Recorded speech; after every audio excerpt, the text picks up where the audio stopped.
If you grew up in Britain, you knew a Reliant, the little three-wheeler parked on the estate, the car that meant a family who could never afford a proper motor still had something to take to the seaside on a Sunday.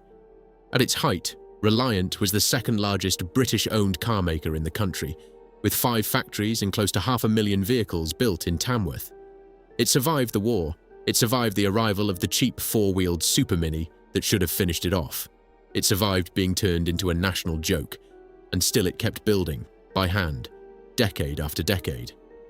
And then, after 66 years, the works on Watling Street fell silent, and Tamworth's largest employer was gone. How does a company that survived everything the century threw at it and gave Britain one of the best-loved cars it ever laughed at simply disappear? What really happened inside those gates? Chapter 1. The Man in the Back Garden. Drive through the Kettlebrook and Two Gates districts of Tamworth today, and you'll pass streets called Tom Williams Way and Reliant Court, laid out across ground that was, for the better part of a lifetime, the largest thing this Staffordshire town had. A whole world of work, a name that once meant something across half of Britain. Most of the traffic passing over it now carries no memory of that at all. The story of how it got there begins a few streets away, in the back garden of a modest house called Footwell on Kettlebrook Road, in the closing weeks of 1934. The man in that garden was Tom Lawrence Williams. He was 44 years old, a trained civil engineer by profession and a designer of motorcycles and light vehicles by trade. He had come to that trade by an unusual road. Williams was a Christadelphian, a member of a small Christian movement whose firmest conviction was a refusal of war and of the bearing of arms. In a century that asked its young men to fight in 2 of them, that conviction shaped a life. It steered him away from the services and towards the workshop, and over the years, those workshops belonged to Triumph, to Dunelt, and finally to the Raleigh Cycle Company in Nottingham, the great bicycle house, where he rose to become chief designer. It was at Raleigh in the early 1930s that Williams drew up the thing that would define the rest of his life, a small 3-wheeled delivery van. A neat, cheap, practical little machine for tradesmen who needed to shift a few hundredweight of goods across town and could not stretch to a lorry or the men to run it. It sold. But Raleigh's heart was in bicycles, and in 1934 the firm decided the lightweight commercial 3-wheeler had had its day, and dropped the line. Williams disagreed. So did a colleague of his, a man named Eddie Thompson, E.S. Thompson in the records, who would put his name beside Williams's on the venture they were about to begin. The 2 of them were certain there was still a living to be made from 3 wheels, in a country full of people who needed to carry things and had almost no money to do it with. And so, Williams did a thing that tells you everything about him. He took the idea his employer had thrown away, went home to Kettlebrook Road, and set about building a better one himself, by hand, in the garden behind the house. The prototype was licensed for the road in January 1935. It was a 700-weight van riding on a steel chassis, its body a hardwood frame clad in aluminium panels, driven by a small single-cylinder engine that turned the rear wheels through a 3-speed gearbox and a chain, like a motorcycle. Because, in the eyes of the law, that is very nearly what it was. And here is the idea the whole of this story rests on. The idea that would keep a factory alive in Tamworth for 66 years. And the idea that would, in the end, help to kill it. A vehicle with 3 wheels, under British law, provided it stayed below a certain weight, was not classed as a motor car. It was a tricycle. And a tricycle could be driven on nothing more than a motorcycle licence and taxed at the lower motorcycle rate. It was a rule left over from an older, poorer Britain of cycle cars and sidecars, a rule nobody had thought to close, and Tom Williams saw straight through it to the people it could serve. Because for a working man in the 1930s, who had never sat a car test, and never expected to, who could no more afford a motor car than a country estate, this was not a wrinkle in the paperwork. This was the difference between having a vehicle and not having one.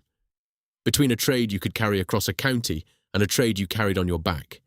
Williams had understood something true and slightly sad about his own country, that Britain was full of people who wanted the freedom a motor gave and were locked out of it by cost and by class. He had found a legal crack just wide enough to sell them a way in. In the summer of 1935, he moved the work out of the garden and into a disused Midland Red bus depot on Watling Street, the old Roman road that runs through Tamworth, and that would run through the rest of this story. He named the firm the Reliant Engineering Company. It was a plain, honest, hopeful sort of name. A promise more than a description, and for a very long time it was a promise the company kept. When the trade paper, the commercial motor, put the little van through its paces, it came back with 54 miles to the gallon, a figure that, to a small trader, counting every penny of petrol, read like a small miracle. Before the decade was out, Williams made his second shrewd move, and it set the pattern for everything that followed. He wanted a better engine than the bought-in units he had started with. So in 1938, he took the humble side-valve four-cylinder engine from the Austin 7, a design of proven, stubborn, unkillable reliability, and began building Reliant's own version of it, in-house, a little firm in a bus depot, casting its own engines. It was the beginning of a habit that would come to define the place and to define its pride. If Reliant needed a thing, Reliant learned to make the thing itself, and the orders grew. Through the back half of the 1930s, the little firm outgrew its corners of the old bus depot and spread out along Watling Street, taking on more men, more moulds, more of the town. These were not glamorous machines, and they were never meant to be. They were tools, three-wheeled tools for grocers and coal merchants and market gardeners, for the whole vast, unregarded layer of British working life that ran on small margins and long hours. Reliant built the vehicle that layer could afford, and the vehicle repaid the firm by selling, steadily and without fuss, in the quiet, unspectacular way that keeps a factory's lights burning. Then came the war, and the small luxuries of light, three-wheeled vans went the way of most small luxuries. But Williams held the company together through the lean years, and when the peace came, so did the demand, greater than before. Petrol stayed rationed in Britain until 1950, a full 5 years after the guns fell silent, and in a country still counting out its fuel by the coupon. A vehicle that sipped where others gulped had never made more sense. Britain in the late 1940s was a place of ration books and mended shoes, of making do and getting by, and into that place Tom Williams sold precisely what it could afford.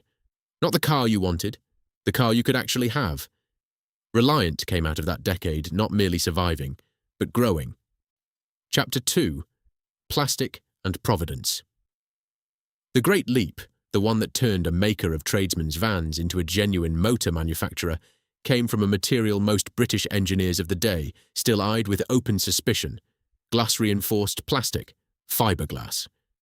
In the middle of the 1950s, while the rest of the industry pressed and welded steel, Reliant went a different way entirely. Steel demanded vast, ruinously expensive tooling to stamp out body panels, the kind of investment a small firm in Tamworth could only dream about. Fiberglass demanded none of it. You built a mould, you laid the glass matting into it by hand, you brushed in the resin, and you lifted out a body shell that was light, that would never rust, and that could be made in the modest numbers a small company could actually afford. What began as a way of dodging a cost grew over the years into a genuine mastery. Reliant became the largest single user of fiberglass anywhere in Europe, and it turned that skill to almost everything. Car bodies, yes, but also the fronts of railway carriages, the hulls of boats, even kitchen worktops. If it could be moulded, Tamworth would mould it. In 1953, the company had already built its first true passenger car, the Reliant Regal, a three-wheeler still, faithful to the founding formula, but a car you could put a family into rather than a churn of milk. Reclad now in fiberglass, lighter and cleaner than before, the Regal became the thing Reliant was known for. Across its long life, it would sell around 130,000 examples, which made it, quietly, without anybody much noticing, the best-selling three-wheeled car there has ever been, anywhere. There is a genuine milestone buried inside that success. When the fiberglass-bodied Regal Mark III arrived in 1956, it stood among the very first cars anywhere in Britain to be mass-produced with a moulded plastic body, years ahead of the grander Marquez, who would later talk as though they had invented the idea. On this one thing, at least, the little firm from the bus depot was not trailing the great British motor industry. It was out in front of it, and then, at the turn of the 1960s, Reliant did something genuinely remarkable for a firm its size. It designed and cast, entirely from scratch, its own all-aluminium four-cylinder engine. Light, willing, modern, wholly Reliant's own. There were full-scale manufacturers in Britain, names 10 times its size, who in their whole histories never managed as much. The little company from the bus depot now made its own bodies and its own engines, under its own roof, in its own town. Almost nothing that mattered came from anywhere else. That confidence carried it into places nobody would have predicted. In the middle of the decade, a Turkish industrialist named Vehbi Koç went looking for someone to help his country build its first proper motor car, and the firm he turned to was not Ford or Fiat, but Reliant of Tamworth, on the strength of its fiberglass. Reliant developed the whole car, a neat four-wheeled saloon styled by a designer at the Ogle studio named Tom Karen, and then, to prove the thing, drove the prototype from England to Istanbul, across the Swiss Alps and down through the Balkans in the depths of winter, in 63 hours. The car went into production in 1966 as the Anadolu. It was the first mass-produced car Turkey ever made. A few years earlier, Reliant had done much the same for Israel, developing and building the Sabra sports car for that country's first volume manufacturer, and selling a version of it back home as the Reliant Sabre. Sit with the shape of that for a moment. A firm that had begun in a garden, selling cut-price trikes to men who couldn't afford a car, was now quietly teaching two nations how to build their first ones. It was at this high, hopeful moment that the founder let go. In 1962, Tom Williams sold control of the company he had built, with his hands, to Gwent and West of England Enterprises, a concern run by the Welsh financier Sir Julian Hodge. Williams stayed on as chairman a little while longer, then stepped down as managing director in February of 1964. He died the following month, on the 5th of March, in a hospital at Burton-upon-Trent. He was 73 years old. He did not live to see the best of it.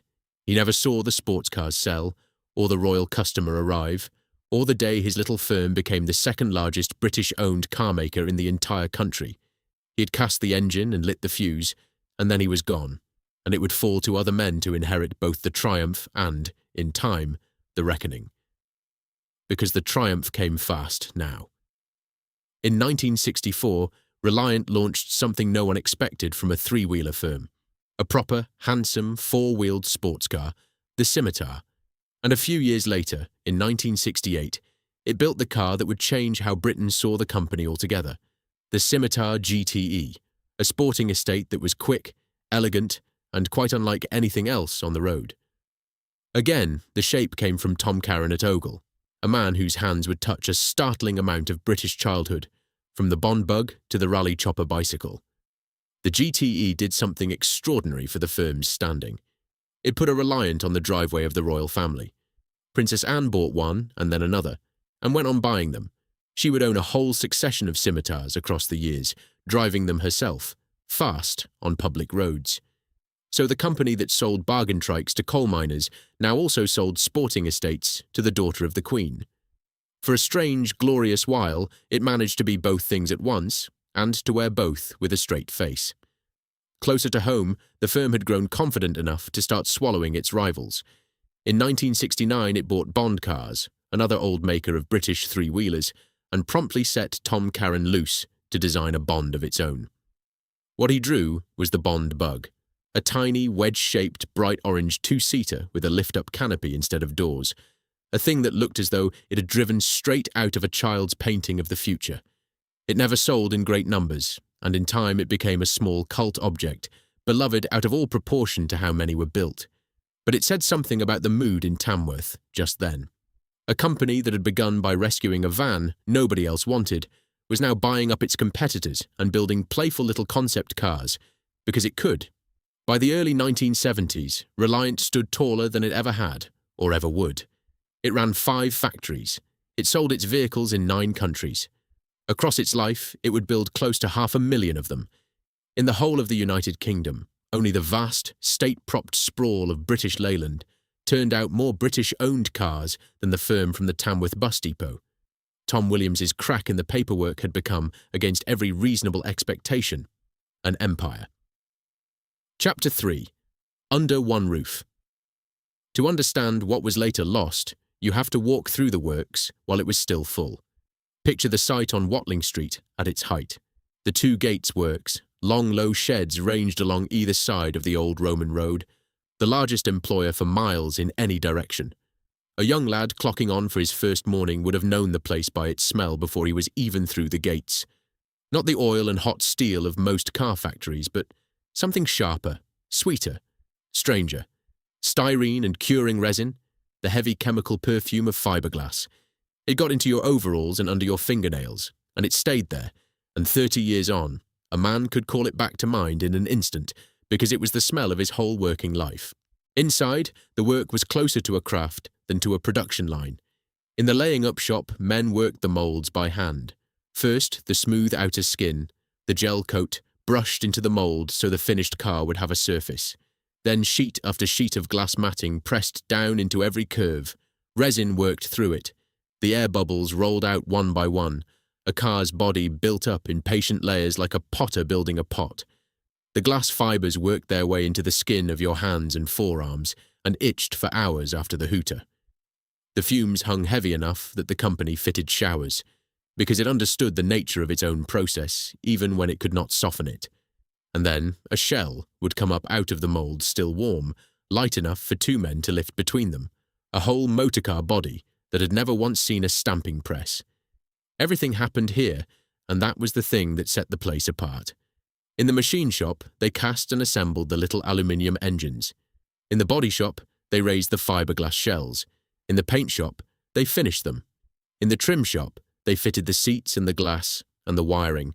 And at the end of the line, complete cars begun that week as raw resin and cast metal, were driven out under their own power onto Watling Street. At its peak, the works turned out better than 10,000 three-wheelers in a single year. Not one panel of them stamped, every shell laid up by a human hand. Follow a single body down the length of the site, and you would pass through the whole of the company in the space of a morning. In the paint shop, the sweet reek of resin gave way to the sharper bite of cellulose. In the trim shop, where, as in most works of that age, a great deal of the fine handwork fell to the women of the town, seats were stitched and fitted, headlinings tacked home, whole looms of wiring threaded through the body by memory and by feel. It was close, fiddly, genuinely skilled work, done at a bench by people who could tell a good job from a bad one at a single glance. And it was not without its price. The dust and the fumes took their toll on some, across the years. The styrene hung in the air, the fine glass worked its way into the lungs, and the showers and the extractor fans could only do so much. Nobody in Tamworth pretended otherwise. It was hard work in a hard trade, and the men and women who did it carried both the pride of it and the cost of it home at the end of every shift. And the chassis those bodies sat upon were drawn by a man who was one of the quiet reasons these cars were better than their reputation. His name was John Crosthwaite, and he was no provincial amateur. Crosthwaite had engineered racing cars for Cooper, for Lotus, for BRM, the very sharp end of British motorsport, before he came to Tamworth to lay out the underpinnings of humble little three-wheelers. When the company came, at last, to build the car this whole story is named for, it was Crosthwaite who gave it a properly engineered, lightweight steel chassis, and Tom Carron at Ogle who gave it its friendly shape.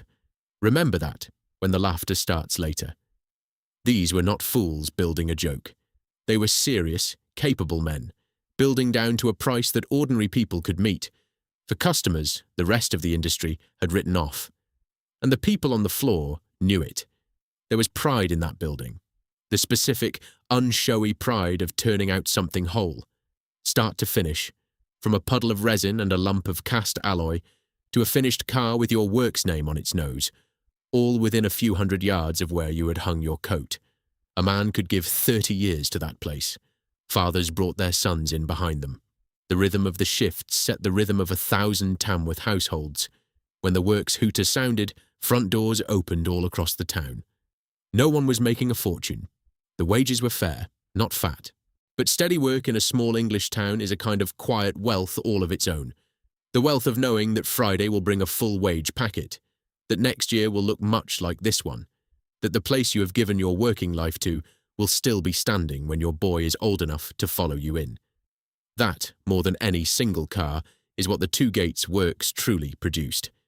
It produced ordinary security, by the shift, for decade after decade.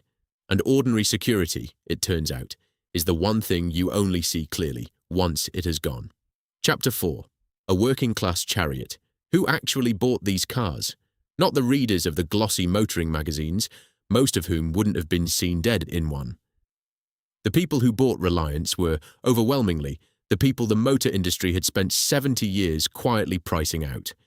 They were coal miners, and the pits were close, the Warwickshire seams running almost up to Tamworth's edge, men who worked underground all week and wanted something dry and roofed to carry the family to the seaside on a Sunday, and who held a motorcycle licence rather than a car one. They were pensioners on fixed incomes, for whom the lower road tax was not a saving so much as a permission. They were disabled drivers for whom a light, simple, easily managed three-wheeler was a genuine door back into the moving world. They were window cleaners and market traders and jobbing builders who needed the little van. They were, above all, the sort of people for whom a proper four-wheeled car sat on the far side of a high wall built of money and paperwork, and for whom Tom Williams had cut a gate through that wall and kept it open. There was an old advertising joke the company leaned into with a wink, the notion that even Ebenezer Scrooge himself, the meanest miser in all of English letters, would happily run one. So little did they cost to feed and to tax. Reliant put the old skinflint in its advertising and let the nation chuckle along. It was in on its own joke, and content to be. What the joke gently concealed was something more dignified underneath. For a great many families, this was never thrift for its own sake. It was simply the only way to have a car at all. And in Tamworth, Reliant was not merely a factory. It was the factory, the town's largest employer, the name on 1,000 payslips, the reason a good part of the place had somewhere to be each morning. Its men filled the pubs along the road at the end of a shift. Its works outings and its Saturday teams marked out the turning of the year.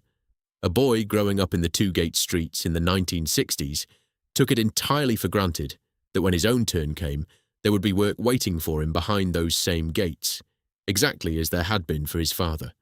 The company and the town had grown up together, so thoroughly tangled that it was hard to say any longer whether one ended and the other began. And in the autumn of 1973, Reliant gave those families a brand new one. It arrived at the Earl's Court Motor Show, and it was called the Robin. It replaced the aging Regal, and by the standards of its breed, it was a real step forward.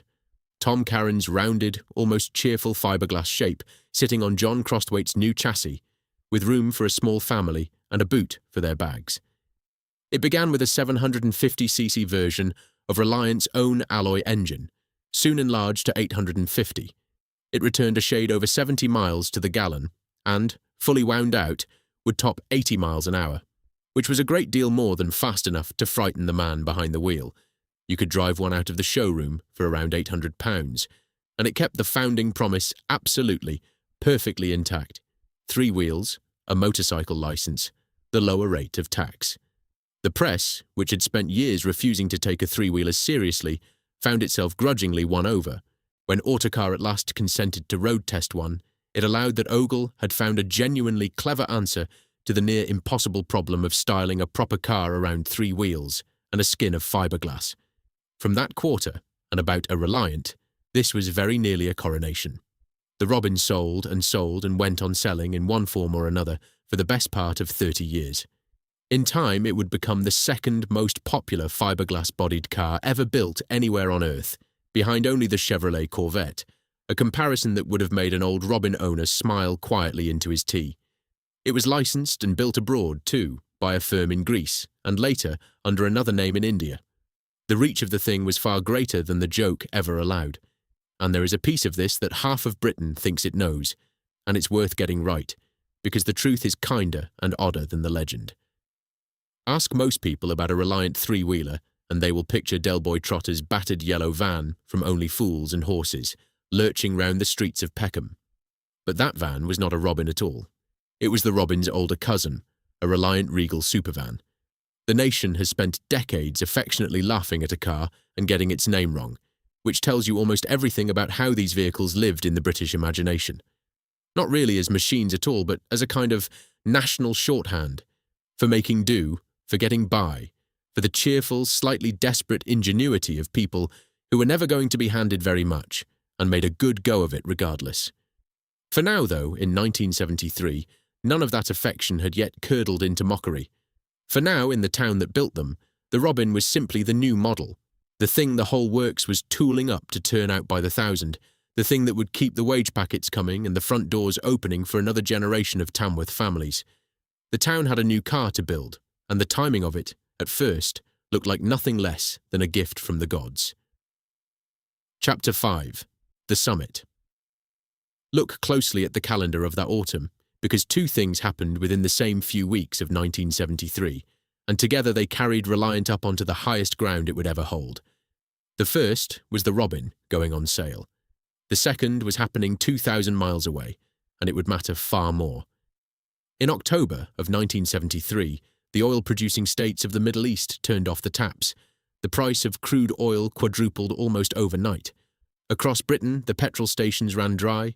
Government ministers spoke gravely of rationing and printed the coupons, and a country that had spent its post-war years growing fat and comfortable on cheap fuel woke up to find the party abruptly over.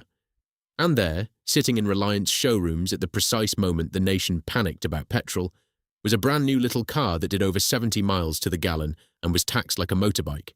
The orders came in faster than Tamworth could fill them. Overnight, the three-wheeler stopped being the poor man's compromise and became the sensible person's answer, the canny choice, the car that had quietly been right all along. For one strange season, thrift was fashionable, and Reliant had been selling thrift for very nearly 40 years. The works ran hard and long. The hooter sounded. The order book was fuller than the men on the floor had ever seen it, and the wage packets were full to match. If you had stood in the Two Gates works that winter and told the men laying up Robin bodies that they were living through the very best of it, the summit, the top of the whole long climb up from a bus depot on Watling Street, not one of them would have believed you. It did not feel like a summit. It felt like a beginning. It was the summit, because everything that made that autumn golden had been borrowed, and every one of the loans was quietly coming due. The fuel panic would ease, as panics do, and cheap petrol would flow again, and with it would return the nation's appetite for proper motor cars. Britain was slowly, unevenly growing richer, and a country on its way up does not want a cut price strike. It wants the real thing, 4 wheels and all, and it begins to see 3 wheels not as clever thrift, but as a punchline. And even now, in that very autumn, in the great car plants down the road in the Midlands, engineers were bent over their drawing boards designing the small, cheap, 4-wheeled economy cars, the super minis, that would soon offer a working family everything a Reliant offered and a 4th wheel into the bargain.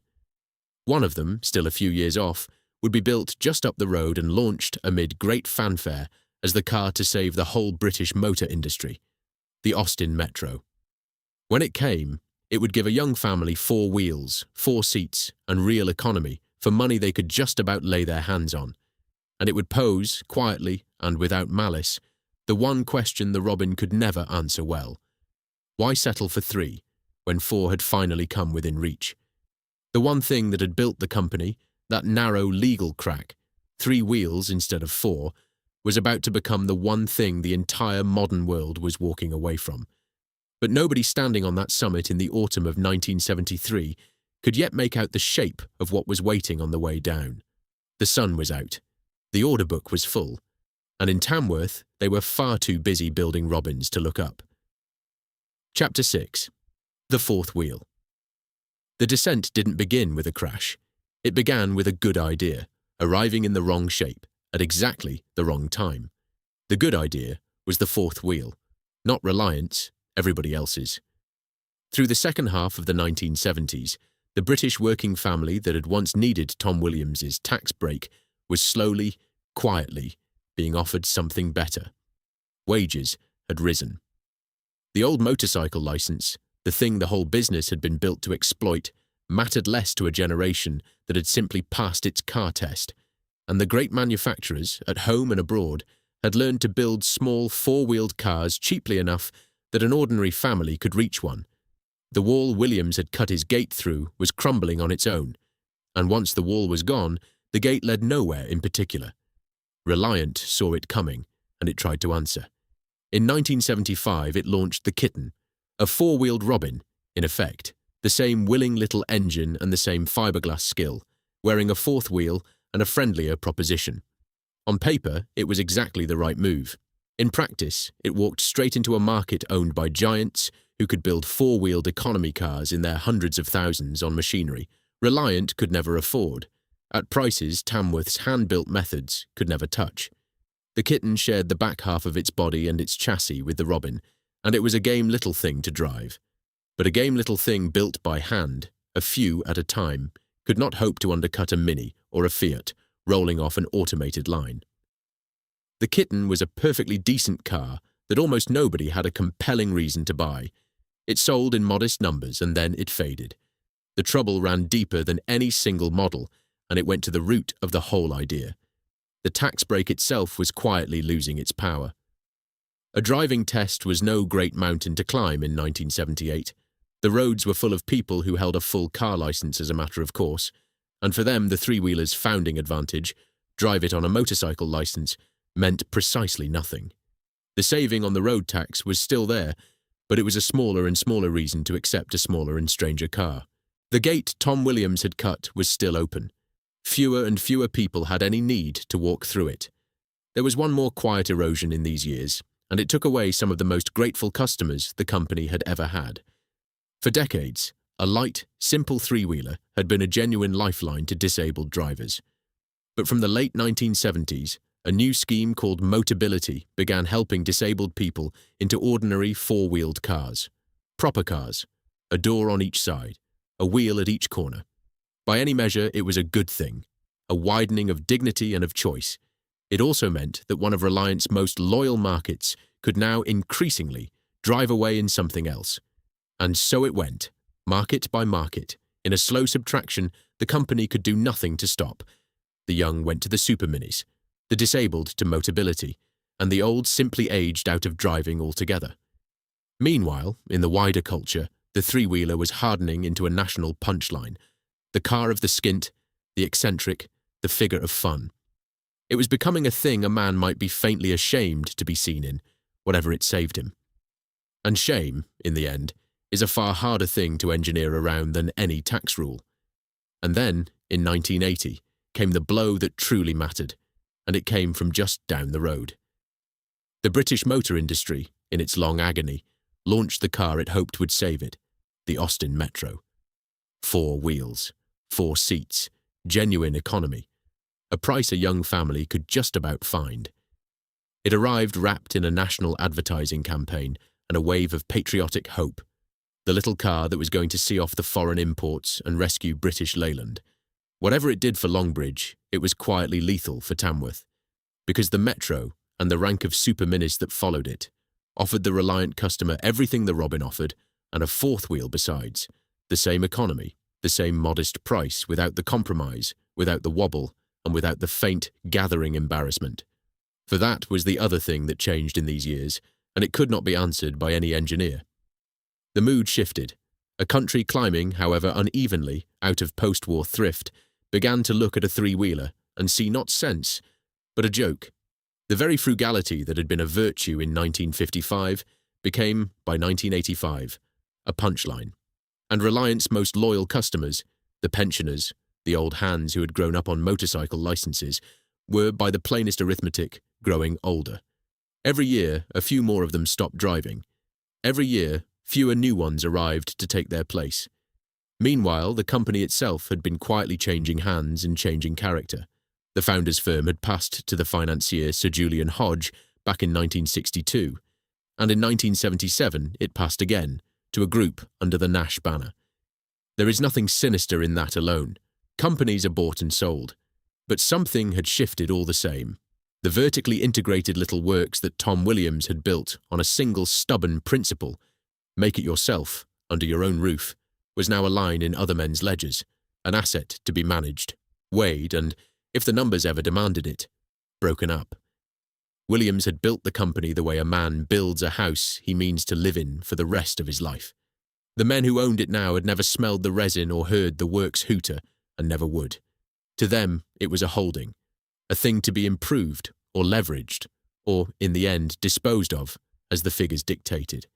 And there is a particular danger in that, for a firm whose only true asset had always been the loyalty and the skill of the people who worked it. You cannot enter those on a balance sheet.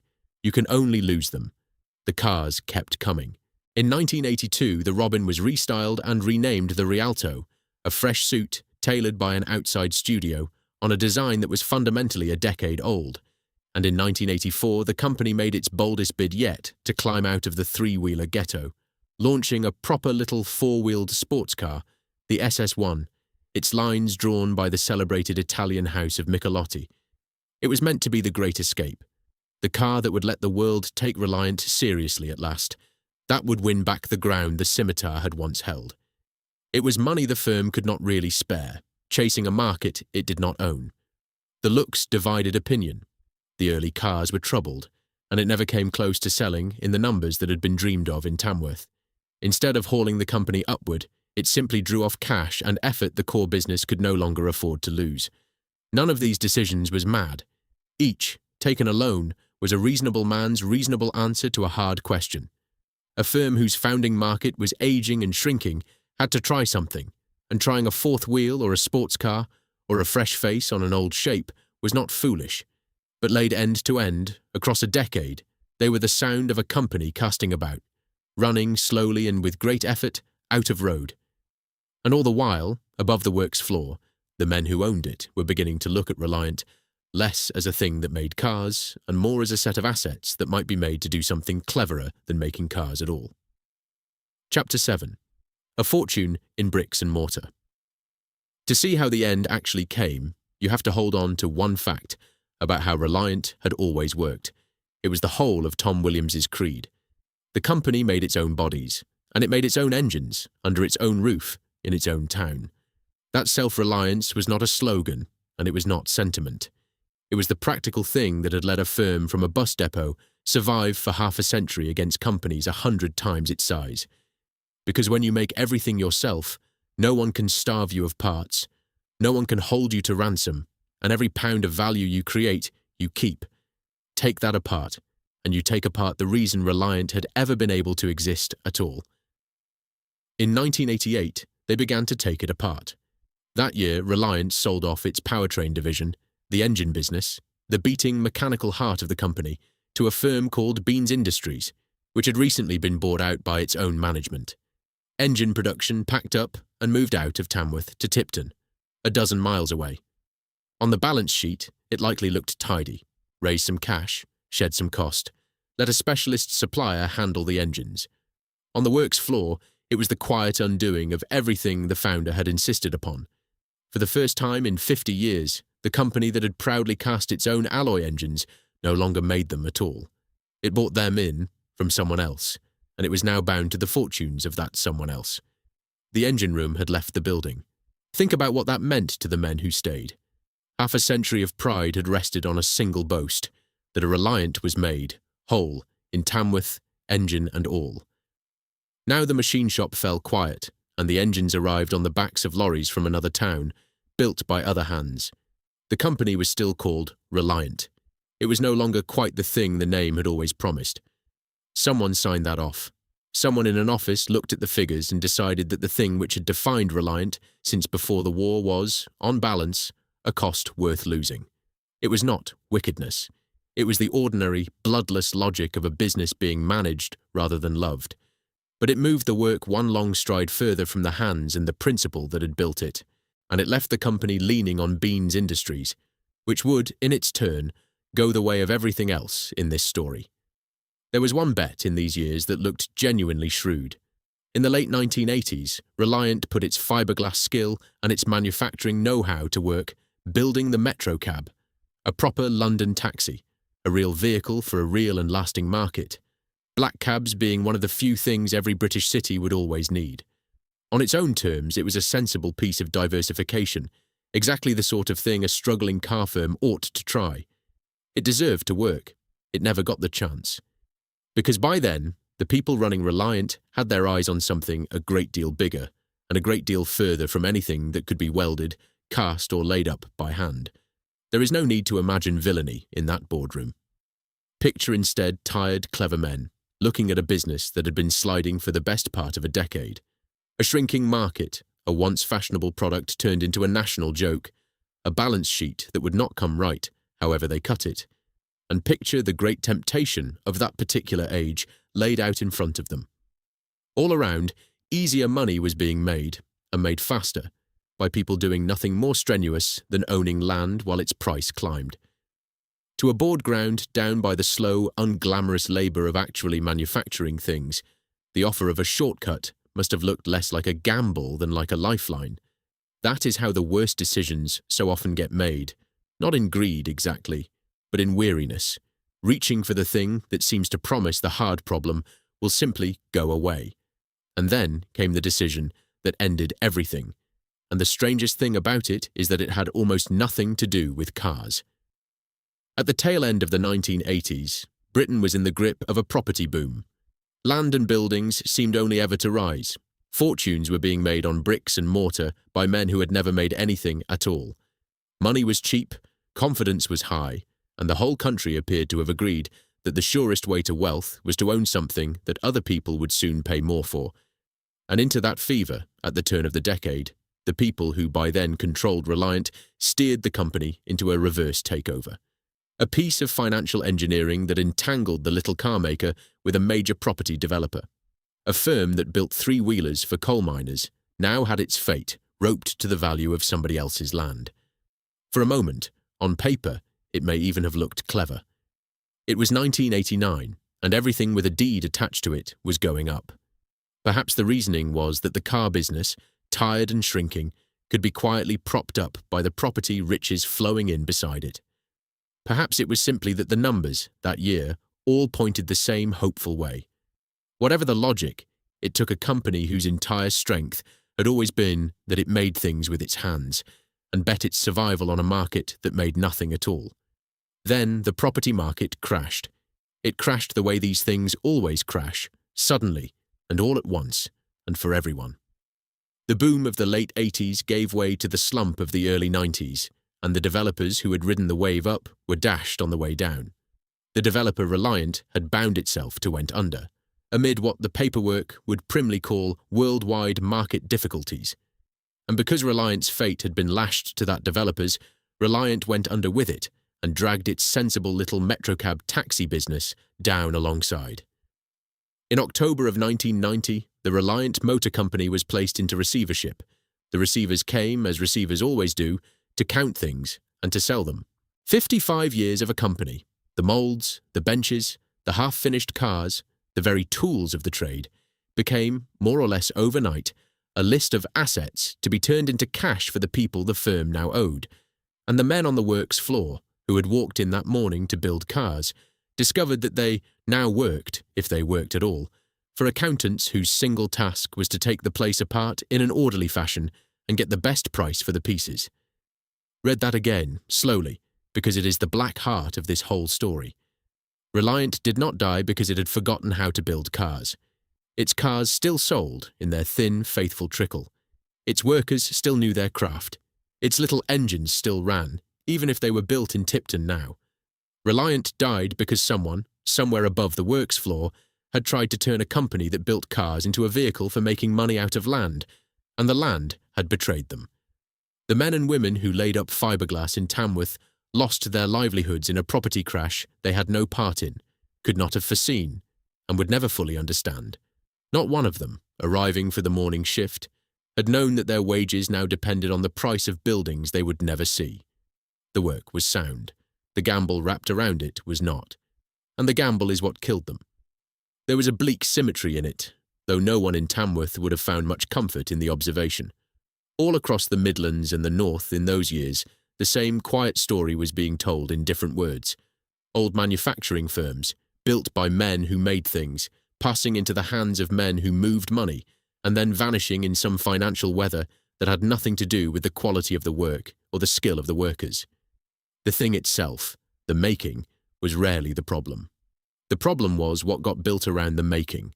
The debts, the deals, the clever structures that turned a modest, honest business into a bet on something else entirely. Reliant was small, and its car was odd, and its ending made no headlines. But its ending rhymed with 100 larger ones. 55 years after Tom Williams licensed a hand-built van in his back garden, the firm he founded was brought down not by a rival, not by a bad car, not even by the fourth wheel that had made it obsolete, but by a deal dreamed up in the language of assets and liabilities, in a boom that had nothing to do with the thing the company actually made. Chapter 8. Bust and Bust Again. What followed was not one death. It was a series of them, each a little smaller and a little sadder than the last. The receivership of 1990 should have been the end. It was only the beginning of the end. In 1991, the wreckage was bought. Beans Industries, the same firm that had taken the engine division 3 years before, acquired what was left of Reliant and tried to start the line moving again. For a time, it worked. Robins and Rialtos rolled out once more, and even a new version of the SS1 sports car, the Sabre, was readied. Then, in 1994, Beans itself went bust and pulled Reliant back down into the dark with it. In 1995, a firm called Avanex took the company on and started it up yet again. It lasted less than a year, and when it fell owing money to people who could least afford to lose it. 3 times bankrupt in 5 years. Bought, restarted, broken. Bought, restarted, broken again.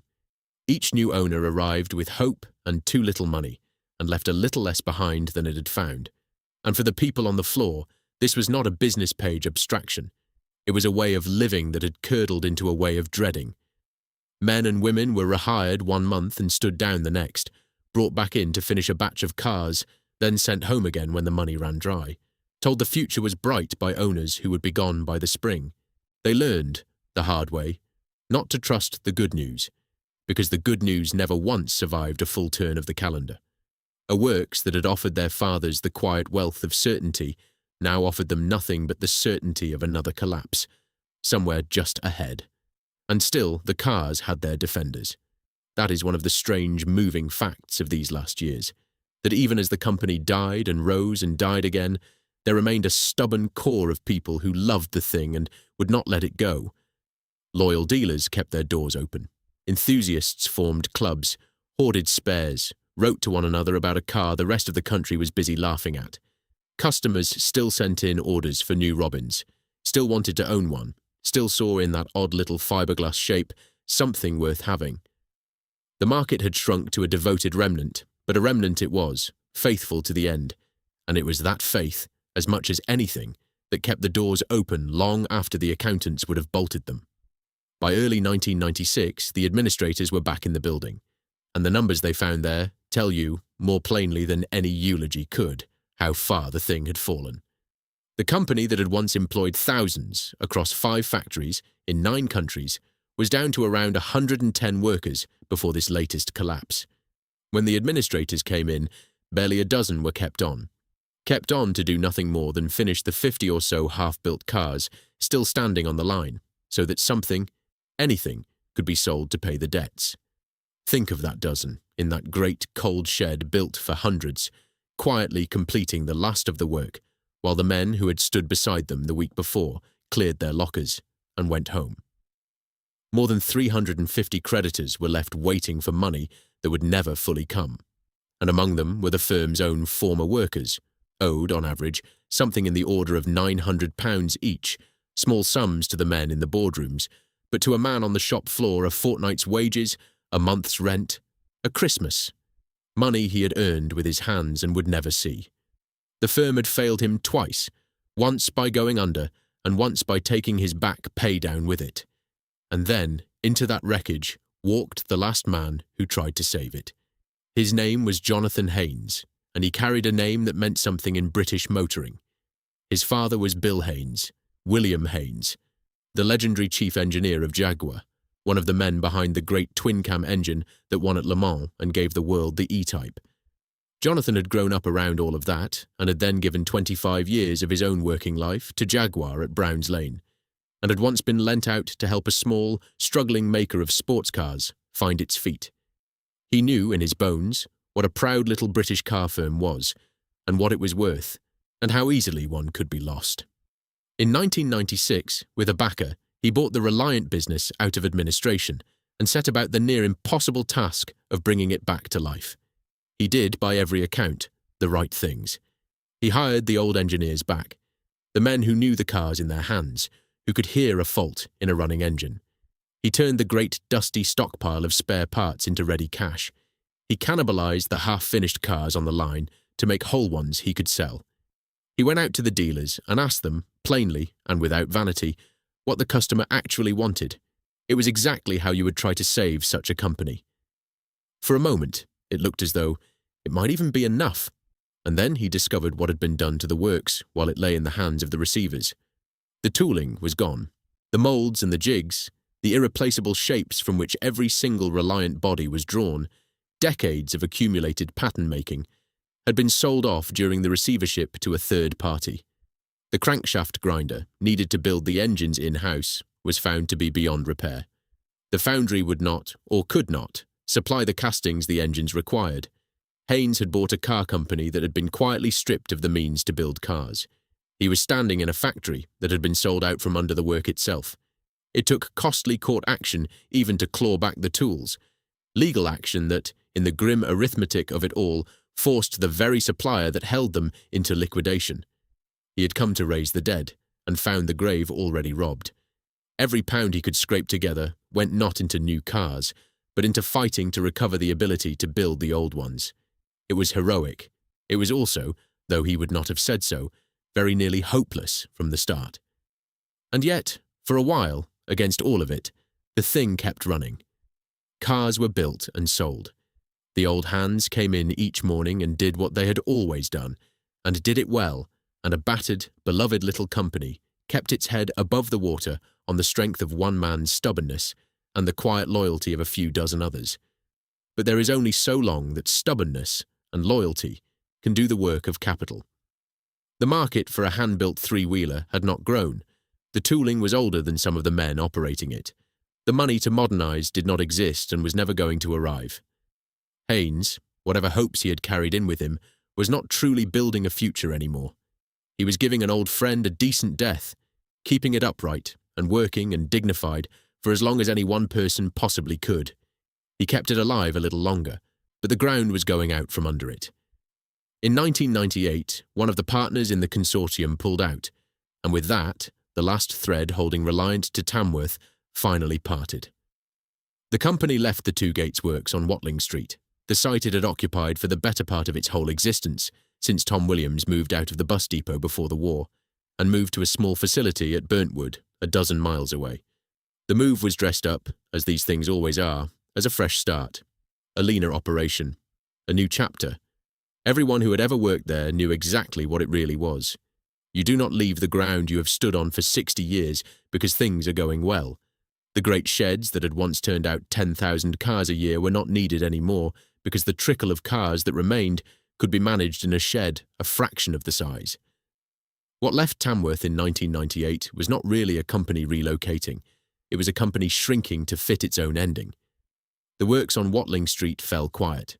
60-odd years of laying up and casting and trimming and driving finished cars out onto the old Roman road. And then nothing. The moulds cold, the benches empty, the great sheds that had smelled of resin and cellulose for the whole of living memory, holding nothing now but the echo of themselves. A factory built for noise, standing in silence. Chapter 9. The Estate on Watling Street. In February of the year 2000, the men came with the machines, and they pulled the Two Gates Works down. There was no great mourning in the national press. A small firm that made an unfashionable little car had left a plot of empty land beside a busy road, and the land was worth more with houses on it than with memories. So, the sheds came down, and the ground was cleared, and in time, a housing estate rose where the works had stood. Walk it today, and you would never know. Neat brick homes, tidy closes, cars on the drives, four-wheeled cars, every one of them. But the people who planned that estate did one quiet, decent thing. They named the streets. Tom Williams Way, Reliant Court. A handful of others scattered through the estate like pressed flowers in a book, so that a name and a memory would survive where the buildings could not. It is the only monument the place has. Most of the residents, hurrying to and from their four-wheeled cars, have no idea it is there. The cars themselves outlived the Tamworth Works, but only just, and only barely as themselves. Haynes had given the Robin one last update in 1999, a rounded modern nose with teardrop headlamps, borrowed in the end from a Vauxhall, grafted onto a shape that was by then a quarter of a century old. It was announced that production would stop in the year 2000. A last flurry of orders from the faithful pushed it a little beyond. There was a final, numbered run of special cars, 65 of them, one for each year the company had lived, sold to the enthusiasts who had loved the thing all along and wanted to hold a piece of its ending. The last Reliant-built Robin was finished in the early months of 2001. A small firm licensed to carry on built the very last handful after that, into 2002, and then even that stopped. The Reliant Motor Company, or what still carried the name, became an importer of other people's little vehicles for a while, and then it became nothing much at all. A dormant company, a badge, a parts counter for the cars still out there on the road. And so, in the end, to the workers. They did what working people always do when the works closes under them. They found other work, or they retired, or they retrained for trades that had no use for a man who could lay up a fiberglass body by feel. Some of them were still owed their £900. Some of them carried the smell of that resin in their memory for the rest of their lives, the way you carry the smell of a childhood home. A whole accumulated skill, the craft of building a car by hand, from a puddle of resin to a finished thing driven out onto Watling Street, simply dispersed into other jobs and other lives, and eventually into the ground. There was no one left to teach it to because there was nothing left to build. The town absorbed the loss the way English towns do, without much fuss, without much notice from anyone beyond its edges. Tamworth had been a Reliant town for the better part of a century. Now it was a town that used to have a car works, which is to say a town like a great many others across the Midlands in the north, carrying quietly on, a little emptier at its centre than it had been, its largest reason for existing folded away into a street sign, and the memories of aging men. Chapter 10. The car they laughed at. Here is the strangest turn of all. The company died in Tamworth, unmourned and barely noticed, and then the car became more famous than it had ever been in life. It became famous for falling over. By the 2000s, the Reliant three-wheeler had settled into its final role in the national imagination. The car you laughed at. There was the enduring legend, passed around pub tables as gospel, that you had to keep a bag of cement in the passenger footwell just to stop the thing tipping over. There was Del Boy's yellow van, bouncing round Peckham. And then, most of all, there was the television. In 2010, Jeremy Clarkson took a Reliant Robin and drove it around the city of Sheffield on top gear, and it rolled over. Not once, it rolled at every corner, tipping onto its side again and again, while its enormous driver clambered out, to the helpless laughter of millions. It was, by common agreement, one of the funniest things the programme ever did, and it fixed the Reliant in the mind of a whole new generation as exactly what its harshest critics had always claimed: a ridiculous, dangerous, tumbling little deathtrap, a joke on three wheels. There is only one problem with that picture. It wasn't true. Clarkson himself, some years later, confessed it in print. A standard Reliant Robin, he admitted, would not roll like that at all, not unless the wind was really up or a rugby team was leaning on it. For the sake of the comedy, he'd had the programme's engineers get to work on the car beforehand, tampering with the differential and fitting a larger front wheel, so that the poor thing would obligingly topple onto its side every single time he yanked the wheel. The famous rollover, the image that defined the car for a generation, was a piece of engineered theatre. The health and safety men had been so worried they'd made him carry a little hammer to smash his way out. Now, the truth in between is worth telling honestly, because the eulogist does not trade one myth for another. A three-wheeler with its single wheel at the front does have a narrow track where it matters most, and it can never be as sure-footed as a car with four wheels planted at its corners. Push one hard and clumsily into a bend, and it will let you know. Lift the wrong wheel, and it will go over. These cars asked for respect, and a careless driver could find their limit. That much was always real. But real is not the same as ridiculous. The Reliant was never the clown car that the television made of it. Ordinary people drove them, carefully and unremarkably, for millions upon millions of ordinary miles, to work, to the shops, to the coast on a Sunday, and got home safe, week after week, year after year, decade after decade. So who was really behind the wheel, all those years, before the nation decided to laugh? The miner who wanted his family to see the sea, the widow on her pension, for whom the low tax was the difference between a car and no car at all, the disabled driver for whom that light, simple three-wheeler was a door back into a moving world that had shut itself against him, the window cleaner with his ladders roped to the roof, the old couple who had never earned much and never would, and who found in a small fiberglass car from a Staffordshire bus depot a share of a freedom that the rest of the country took for granted. That is what the three wheels really meant. Not a joke, a gate through a wall, cut by a pacifist engineer in his back garden in 1934 and held open by the hands of a whole Tamworth town for the better part of 100 years. The wall has long since closed again. The gate is a street sign now, on an estate of four-wheeled cars, beside the old Roman road where the works used to hum. And if you stand there on a quiet afternoon, on the ground where 10,000 hand-built cars a year once rolled out into the light, you will hear exactly what is left of it all. Nothing at all. Just the traffic, going past, on its way to somewhere else.